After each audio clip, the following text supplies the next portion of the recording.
Hello, and welcome to the Bloomfield School District Online Registration System. This is the fifth and last of 5 brief videos to help you prepare for and use the online registration system. Detailed written directions are also available on the registration website. There are 5 steps to the registration process: preparing to register, scanning documents, completing a registration request, creating a parent portal account and/or adding a new student to an existing parent portal account, completing online forms. Please be sure to follow up each step in order. This video provides information on Step 5, completing online forms. Before completing any forms, you should have already obtained the required documents, scanned and saved them in a folder on a drive on your computer or a cloud drive, completed a registration request, and set up a parent portal account. If you missed any of these steps, please go back and complete them first before filling out any of the online registration forms.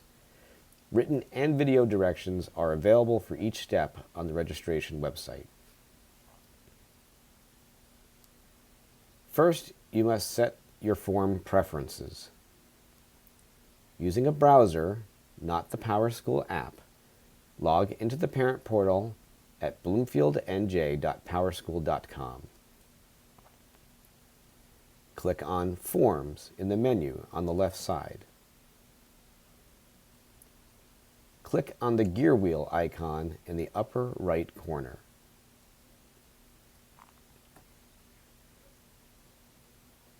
Under Enable Parent Notifications, select Yes, and then enter the email address where you wish to receive the notifications.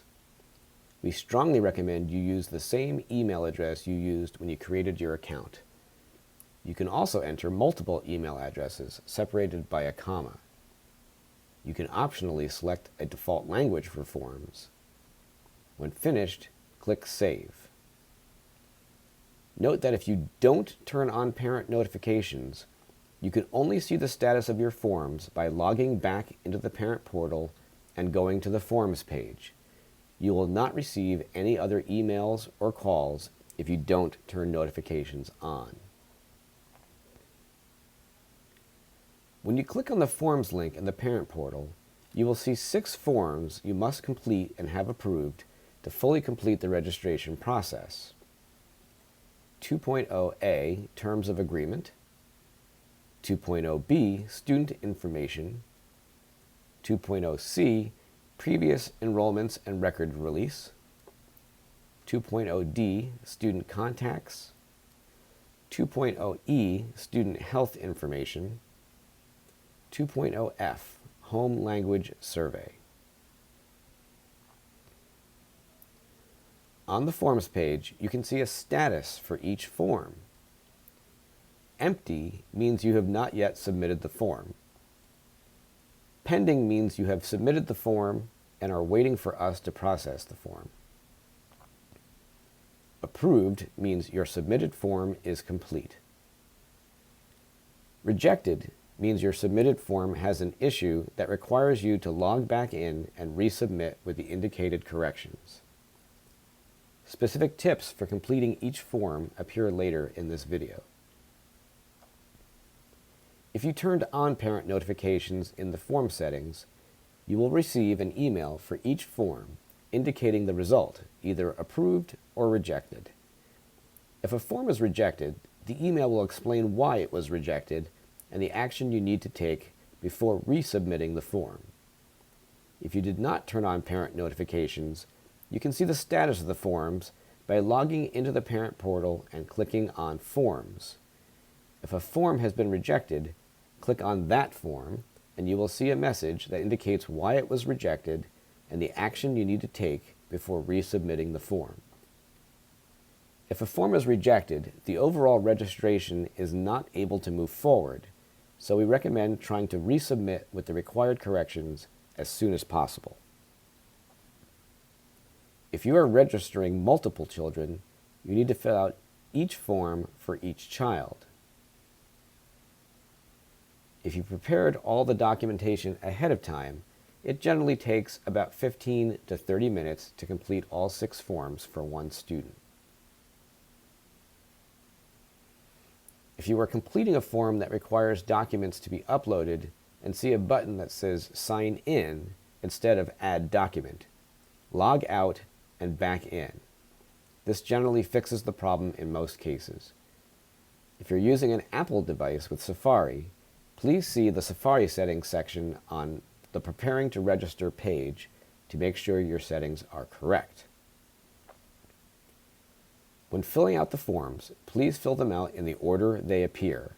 Some of the forms require previous forms to be approved first before they can be processed and approved. Form 2.0A, Terms of Agreement. This form requires you to acknowledge particular terms for 4 areas. General terms for registering and using the online registration system.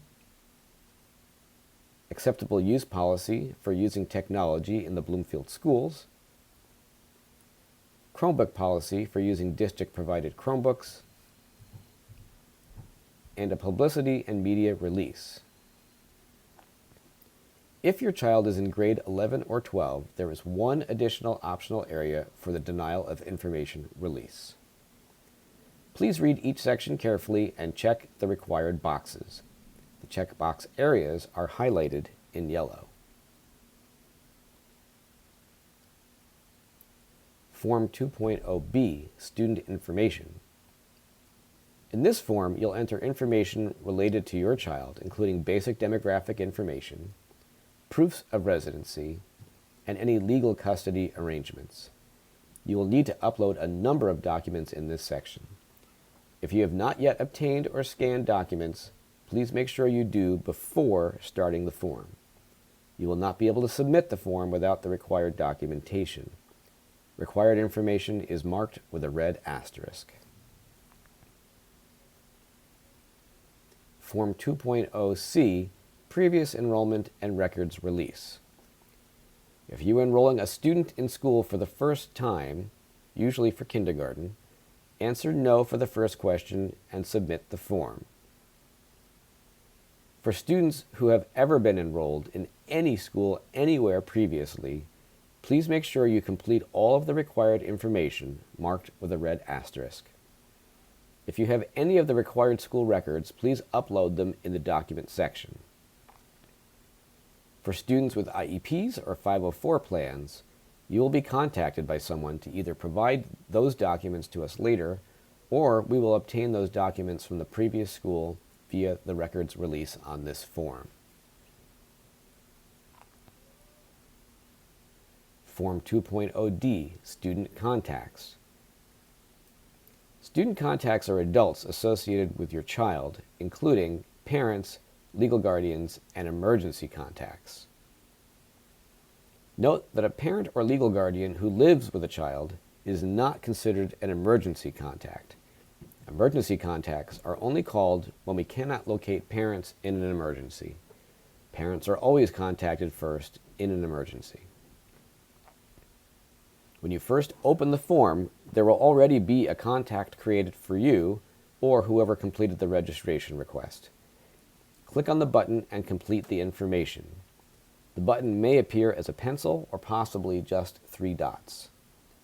Answer no for emergency contact. If there is another parent or legal guardian who also lives with the student, click Add to add that person and complete all of the required information. Again, answer no for emergency contact. Click Add 3 more times to add at least 3 additional emergency contacts and complete all of the required information for each. Emergency contacts are people we can call in the event we cannot reach a parent in an emergency. Emergency contacts do not necessarily need to live nearby, but should be able to facilitate contacting you if we are unable to reach you. Please include a working phone number for all contacts. Only these adults should indicate yes for emergency contact. When this form is completed, at minimum, there should be at least one parent or legal guardian and 3 emergency contacts listed. Form 2.0E, Student Health Information. Before starting this form, make sure you have your physician complete the Bloomfield Health Office form, including immunizations. This form is available on the Preparing Documents page of the registration website, and more information can be found on the Preparing Documents page. Once complete, scan the signed form to a drive. You will not be able to submit the Student Health Information form without uploading the signed Bloomfield Health Office form. You also will not be able to save any entries you make on the online form unless the Health Office form is uploaded. If your child has a current 504 or health plan, please make sure you provide all relevant information regarding the plan where indicated on this form. Form 2.0F, Home Language Survey. If your child only speaks English, enter English for the first question, add yes for the second question, and submit the form. If your child speaks another language, complete the remaining questions.